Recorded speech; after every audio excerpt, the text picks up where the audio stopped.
आपके पुत्र अपनी पुत्रों को, अपनी बीवी को लेके आएगी आपके सामने, और वही दुख, वही अभिमान, वही घमंड, जिस तरह आपका सास का टूटा था उस तरह आपका टूटेगा। तैयार है, इसमें कहीं भी संदेह नहीं है। इसलिए समझदार स्त्री तो वो है जो शादी के बाद बेटा का तुरंत अपने बेटा के हाथ में सब दे और बोले बउआ हमरा पर एक कल्याण करो।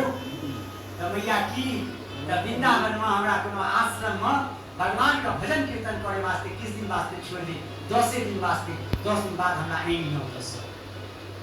10 दिन वास्ते गए, भजन कीर्तन किए, फ्री में सेवा प्रसाद किए। बेटा गया 1000 रुपया उस आश्रम में दान करके आया।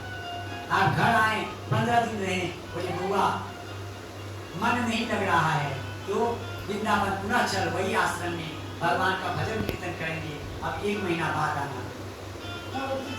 फिर आपके पुत्र जाकर के उस आश्रम में छोड़ देगा आपको। मैया 2 दिन रही हो, हाँ हाँ आप भी रहो 2 दिन, पुत्र मेरा 2 दिन उस पुत्र को भी रखिए अपने साथ।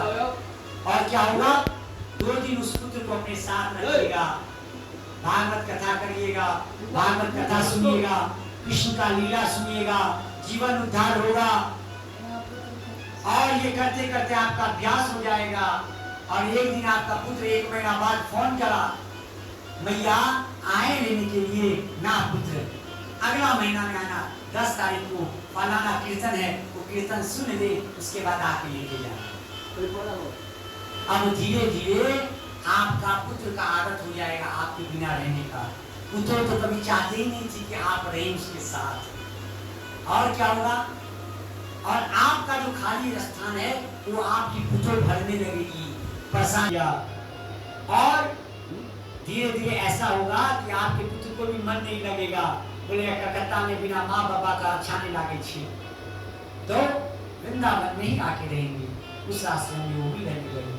सभी आश्रम के वासी हो जाएंगे, भगवान का कीर्तन भजन करेंगे। और एक दिन जो संपत्ति आप बनाए थे वो संपत्ति पर आपका पौत्र पुत्र ये लोग सुख भोगेगा और आप भगवान का नाम का सुख भोगिए। ये है जीवन, इस जीवन को आगे बढ़ाइए।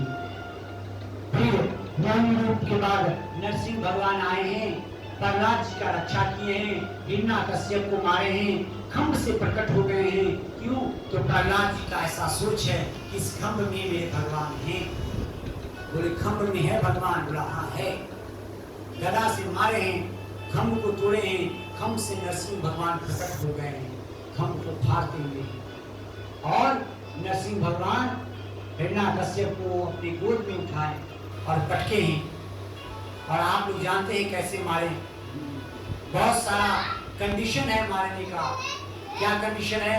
ना मैं दिन में मरूं ना रात में, ठीक है सांझ में मरूं। ना मैं अस्त्र से मरूं ना शस्त्र से, मेरे नाखून काफी है। ना मैं ऊपर मरूं ना नीचे, मैं गोद में मारूंगा। ना मैं बाहर मरूं ना भीतर, मैं चौखट पे मारूंगा। ऐसे करके बहुत सारे कंडीशन पर भगवान लगाए थे। सब कंडीशन को तोड़ करके यहाँ पर ही भगवान उद्धार किए हैं नरसिंह जी। बोलिए नरसिंह भगवान की जय हो।